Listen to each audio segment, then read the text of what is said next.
And it's also, its common name is bayberry. What else is it called?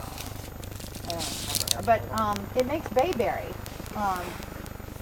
Those little round, kind of silvery looking gray-green berries. And if you were to take one of these leaves, okay, and kind of smash it out and snip it, it's got a real nice little odor to it. But it's one of the wetland plants that you will see in many areas that is very common around here. It grows pretty fast, and it makes a nice screening for a lot of places. So you'll see a lot of people with these in their yards and things. I'll just pass this around if you want to take a look at it. You can kind of tear up the leaves. Okay. All right, so now we're going to take a look at some of the abiotic characteristics of this swamp area here. So we're going to look at air temperature, we're going to look at water temperature, we're going to test the water for certain components like phosphorus, nitrogen, silica, we'll test the pH, okay? And we'll take a look at light intensity, and we're going to take a look at salinity. Now, if you take a look at this area right here, we've got a little hilly area around here.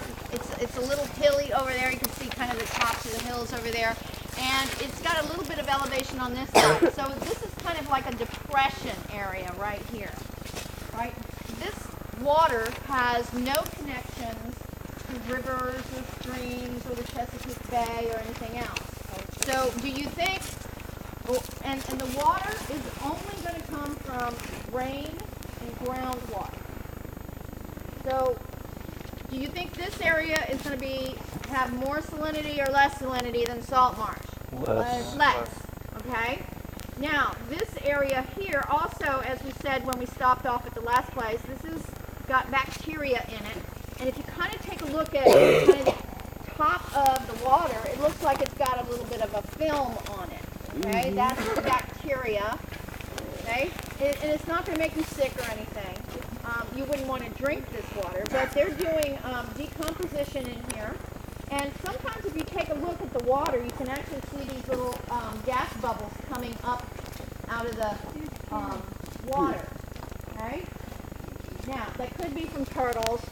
Okay, or most likely it's coming from decomposition. What gas is coming up from decomposition? CO2. CO2.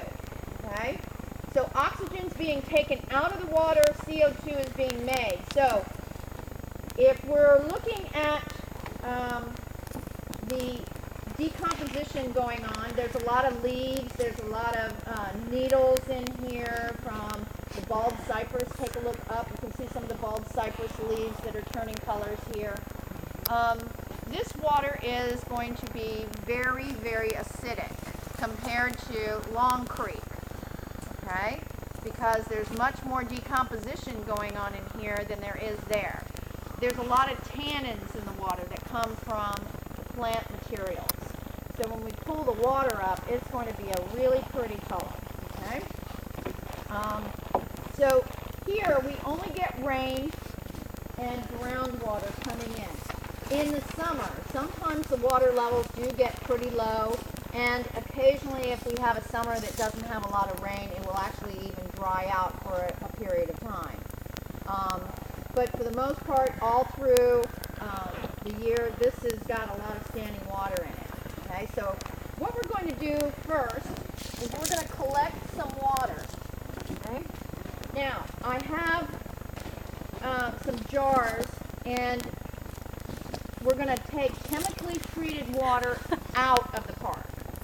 Okay, any water that we put chemicals in, we do not want to put those chemicals back into the natural water source. Okay, so you're going to empty your testing materials into that bottle right there. Who's got the backpack? Okay. Is that the difference between swamp and marsh, where the water comes from? Marshes are kind of, it's an area that we're going to find around the edges of creeks and streams. Okay, so in most cases with swamps, they they tend to be kind of not really, in many cases, connected with a flowing system. There are some that do, but for the most part, they're kind of